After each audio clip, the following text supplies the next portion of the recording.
Como é que pode, né? Um império que durou quase 70 anos, que parecia super estável, simplesmente desabar. Assim, de um jeito tão rápido e até silencioso. Pois é, no dia 15 de novembro de 1889, o Brasil acordou monarquia e foi dormir república. Mas olha, essa não é uma história de uma revolução do povo com todo mundo na rua. É a história de uma estrutura que foi ruindo por dentro. Bora entender como isso aconteceu? Para a gente visualizar bem o que aconteceu, vamos pensar numa analogia bem simples. Imagina aí o Império do Brasil como se fosse uma mesa bem grande e robusta. E o que segurava essa mesa de pé? 3 colunas, 3 pés de apoio bem fortes. A Igreja Católica, o Exército e os grandes fazendeiros, os donos de escravos. Enquanto esses 3 pés estavam firmes no lugar, a mesa, ou seja, a monarquia, ficava ali, intacta. O que a gente vai ver agora é como, um a um, esses pés foram, sendo serrados. Então nosso roteiro vai seguir essa quebra, passo a passo. Primeiro a gente vai ver a rachadura no pilar da igreja. Depois, como o pilar do exército começou a tremer de insatisfação. Aí vem o golpe final, com o rompimento total do pilar econômico dos escravocratas. E por fim, a gente vai ver a mesa caindo e tentar entender o que foi que colocaram no lugar dela. Vamos começar pelo primeiro pé da mesa que começou a balançar, a base religiosa, a base moral do Império. Durante décadas, a parceria entre Dom Pedro II e a Igreja Católica parecia uma rocha. Mas essa relação, que era de muito controle do Estado sobre a Igreja, começou a gerar um atrito, uma faísca que virou um problemão. Olha só que situação curiosa. O poder do imperador aqui no Brasil meio que batia de frente com o do Papa, lá em Roma. Por causa do tal do padroado, a igreja era quase que um departamento do governo, sabe? E ainda tinha o beneplácito, que era tipo um superpoder do Dom Pedro II. Ele podia simplesmente barrar uma ordem do Papa aqui no Brasil. Imagina a confusão. E o que fez tudo explodir? A maçonaria. O Papa mandou uma ordem proibindo maçons na igreja. Só que o próprio imperador era maçom. Obviamente, ele vetou a ordem. Mas 2 bispos teimosos decidiram obedecer ao Papa. Resultado, foram presos. A igreja se sentiu traída, humilhada e retirou seu apoio. E assim, o primeiro pé da nossa mesa, quebrou. Beleza? Um pé já foi. Vamos agora para o segundo pilar, que começou a tremer perigosamente. Se a igreja era a alma, o exército era a força, o músculo do império. Depois de voltarem vitoriosos da Guerra do Paraguai, os militares estavam se sentindo o máximo. Eles se viam como os verdadeiros heróis da nação. O problema? Na visão deles, os políticos civis, os casacas, como eles chamavam, não davam a mínima para eles. E essa tensão foi só aumentando, sabe? Não foi de repente. Foi construída numa sequência de episódios de pura insatisfação. Primeiro, o governo proibiu os militares de darem entrevista para a imprensa. Depois, puniram um oficial só porque ele apoiou o fim da escravidão. Outro foi preso porque ousou responder a um político. Cada caso desses era visto como uma nova humilhação. E aí, o exército deixou de ser só leal e virou um grupo unido, ressentido e pronto para agir. O que acontece quando um grupo tão poderoso se sente desprezado desse jeito? Mas olha, não era só uma questão de salário ou de orgulho ferido, não. Tinha algo a mais. Uma ideia nova e muito poderosa que estava circulando nos quartéis, principalmente na escola militar. Era como se tivessem instalado um novo programa, um novo software na cabeça dos jovens oficiais.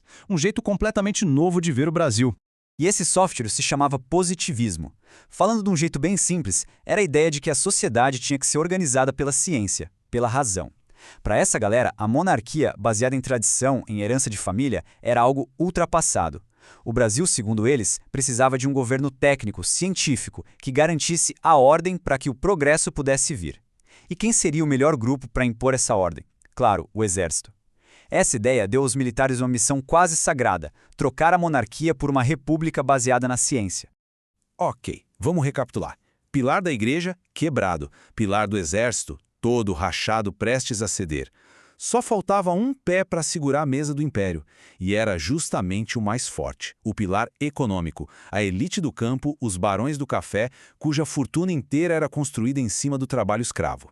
O acordo aqui era bem claro. O império protegia a escravidão e os barões do café sustentavam o império. Mão dupla. Só que essa parceria desmoronou. O golpe de misericórdia foi a Lei Áurea, assinada pela princesa Isabel. E o problema, o X da questão, não foi só libertar os escravizados. Foi libertá-los sem pagar o único centavo de indenização para os seus antigos donos. Para os fazendeiros, isso foi uma traição gigantesca. E o que eles fizeram? Da noite para o dia viraram a casaca. Aqueles que eram os maiores defensores do imperador agora queriam a república, por pura vingança. E com isso, o último pé da mesa se partiu. Então a cena está montada. A mesa imperial, sem nenhum dos seus 3 pilares de apoio, a igreja, o exército e as elites do café, está ali, completamente bamba, prestes a cair. Bastava um empurrãozinho. Mas a pergunta que fica é, quem estava lá para dar esse empurrão? E quem estava lá para assistir a tudo isso?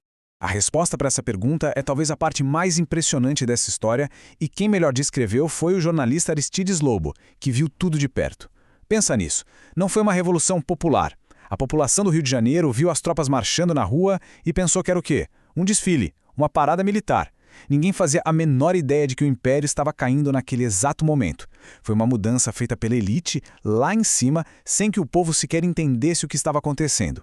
Então, o que aconteceu naquele 15 de novembro foi, na prática, um golpe de Estado militar. A mecânica foi até simples. Espalharam boatos, uma fake news, de que o governo ia atacar o exército. O Marechal Deodoro da Fonseca, que era amigo do imperador e nem queria o fim da monarquia, foi convencido a liderar as tropas só para derrubar o ministério. Mas no calor do momento, uma fofoca, uma outra notícia falsa de que um grande rival político assumiria o poder, irritou Deodoro profundamente. E o que era para ser só uma troca de ministros, virou a proclamação da República. A mesa finalmente caiu. Muito bem, a velha mesa do Império caiu. Mas o que foi construído no lugar dela? Que tipo de estrutura nova surgiu das ruínas da monarquia? E a pergunta mais importante de todas: essa nova estrutura servia a quem de verdade? A mudança foi grande. Aquele superpoder do imperador, o poder moderador, acabou. O poder, que era todo centralizado no Rio, foi espalhado pelos estados. E quem se deu bem com isso? As novas oligarquias, principalmente a turma do Café de São Paulo. Mas e o povo? A República Nova manteve a exclusão. O voto continuou só para homens que soubessem ler e escrever. Isso deixava a imensa maioria da população, inclusive os recém-libertos da escravidão, completamente fora da vida política. A base do poder mudou de dono, mas continuou nas mãos de pouquíssima gente. Isso tudo nos deixa com uma pergunta muito importante, uma pergunta que ecoa até hoje. O nascimento da nossa república foi um evento de elite, um arranjo entre militares e fazendeiros que estavam insatisfeitos. E a reflexão que fica é, uma mudança tão grande, feita por um grupo tão pequeno, sem o povo nem saber o que estava rolando, pode mesmo dar origem a uma nação que seja de verdade para todos? Essa é uma questão que o Brasil ainda está tentando responder.